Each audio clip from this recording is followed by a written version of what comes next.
like a ball.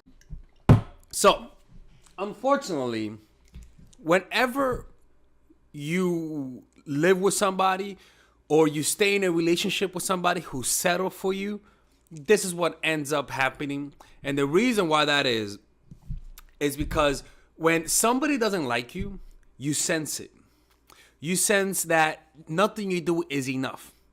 They're trying to mentally do mental gymnastics to stay with you. But since they don't really like you, they express their frustration and the pain they feel the pain they feel by being with you, and the frustration of not having what they want. They express it through hurting you. You see what I'm trying to say? Unfortunately, a lot of us settle. And Jada Smith, unfortunately, she settled for Will Smith. As crazy as that sounds, she settled for them. She wanted Tupac. Tupac and Will Smith are complete opposite in terms of public image. Tupac appearing like the bad boy. Tupac appearing like the gangster. You know, he wasn't. Will Smith looking like the good guy. Looking like the kind of guy that you will bring to your mama. And many times she told Will Smith and even us that she still loved Tupac. And deep down, everybody knows that she would want to get back with Tupac if he was still alive. So unfortunately, Will Smith was just somebody she settled with. And when somebody settles for you, they make you feel insecure.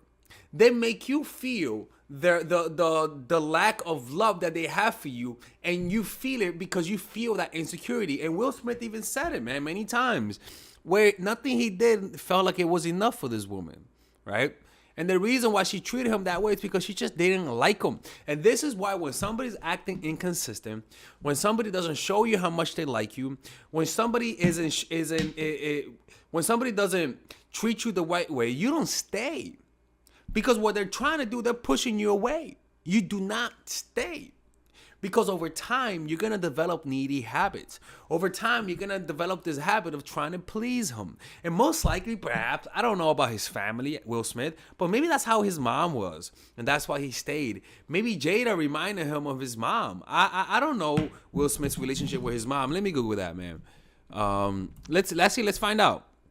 Will Smith's relationship with mom. Let's see what they say. Will Smith has similar relationship with his mother. In many red carpet, Will brings his mother, and we all can see the happiness. Yeah, let me see. She enjoys spending time.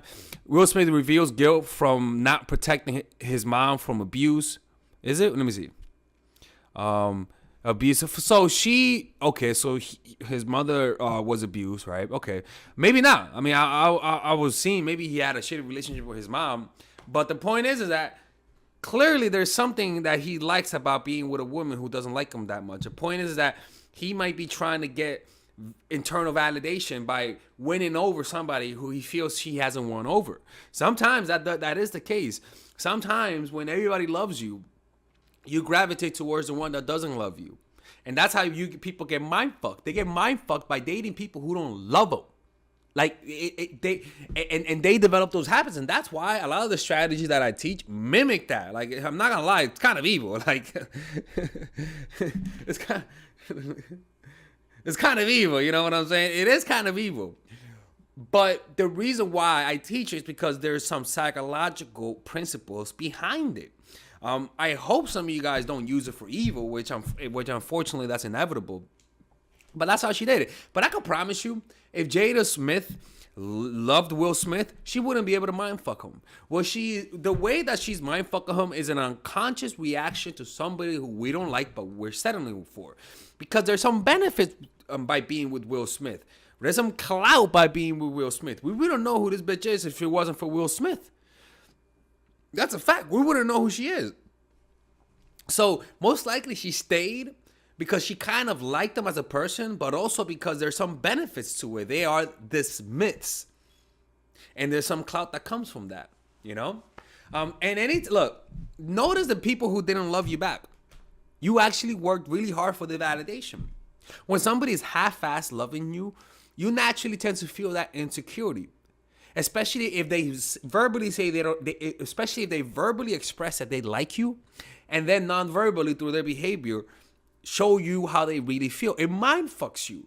because you're trying to piece the pieces together and then they just don't add up, which leads to frustration, which leads to you thinking about this person more, which leads to you to getting very emotional, very sensitive. And that's what Will unfortunately has gone through. And the problem is that he let himself go through that. He stayed with that woman. And that's why I tell you, ladies, like I always say, never stay with somebody who doesn't show you they like you a lot. Don't stay with somebody who kind of shows you they like you. Don't stay with somebody who shows you that they like you today, but then they get in a bad mood and they're distant. No, fuck that, because you're putting yourself through emotional abuse. And also learn from this. These principles say a lot about human nature and how we become attracted to some people. It's not healthy, but they say a lot because you can clearly see somebody obsessed with somebody who hurts them. You know, it says something about people. It says, one, humans forgive a lot easier than people expect. People will say, I will never stay with somebody who cheats on me until it happens. You know what I'm saying? It's one thing what they say versus how they respond. Humans are very fickle, insecure, and they easily forgive people who they love. All right?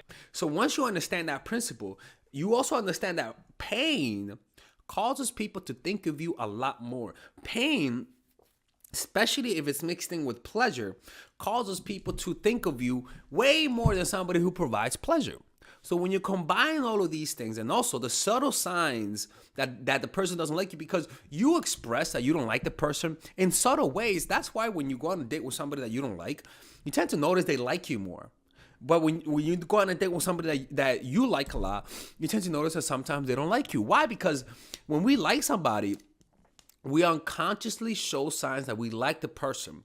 And that comes, and those signs are outside of your control. Some signs you could control, right?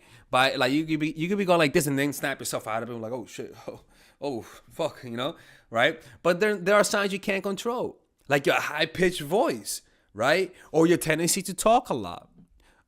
Right, or your tendency to face them towards them, your pupils dilating, you being emotionally reactive to them, you smiling a lot, you laughing a lot, the intensity of you laughing, the quickness of you talking, how much attention you're paying on them versus the environment. When you don't like the person, you don't look at them that much because you don't want to see the motherfucker. But when you like the person, your pupils dilate to take in more of that light, to observe them more, you focus more. And people feel that. It's actually, they feel that impression. And sometimes those behavior kind of turns people off. It like sometimes it doesn't when they don't like you. But when they're 50-50 about you and they see those signs, sometimes they get turned off. That's why you got to be self-aware of these signs and pull away. But also be self-aware of those signs to mimic it. So when you're on a date with somebody that you like, you could say, okay, I know the signs. I know these signs turned them off. What do I do if I don't like the person? And then imitate that behavior, right? Say I stand back a little bit more, talk a little bit slower, I look away a little bit more. I don't make as much eye contact. I talk slower. I respond slower. I move slower. I blink slower. Everything is slower because you don't give a fuck. But when the person observes you behaving that way, they respond to that behavior. Sometimes, not always, with them liking you more, with them perceiving you as having higher value. See what I'm trying to say?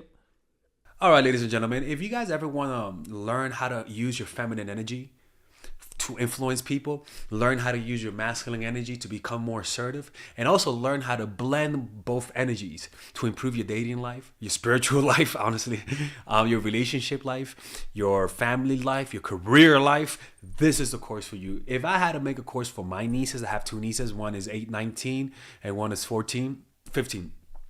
16. Holy shit. Oh my God, he's a bad fucking uncle. He's a bad uncle. Get him. Shut up, Melissa. You should get this course, right?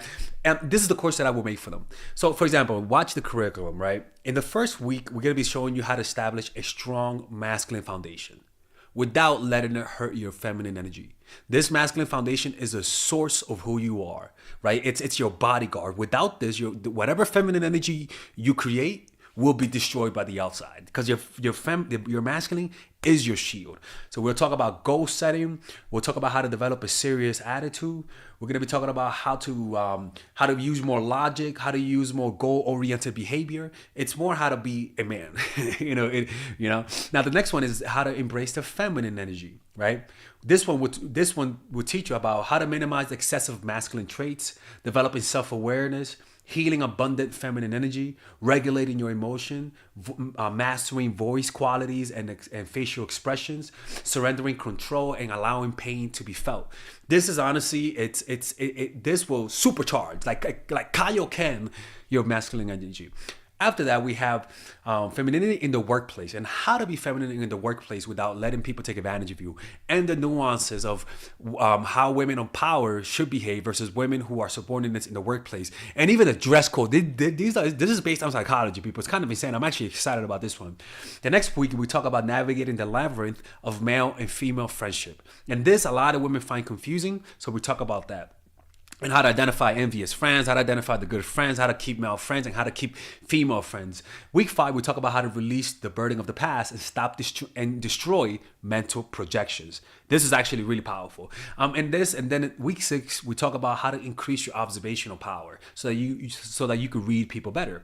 And we have a bunch of bonuses. The course starts at $99, and you guys can pre-order the course today at $69 before it goes out. If you're watching this, most likely I'm in the meditation retreat, so most likely I will be praying for all of you guys.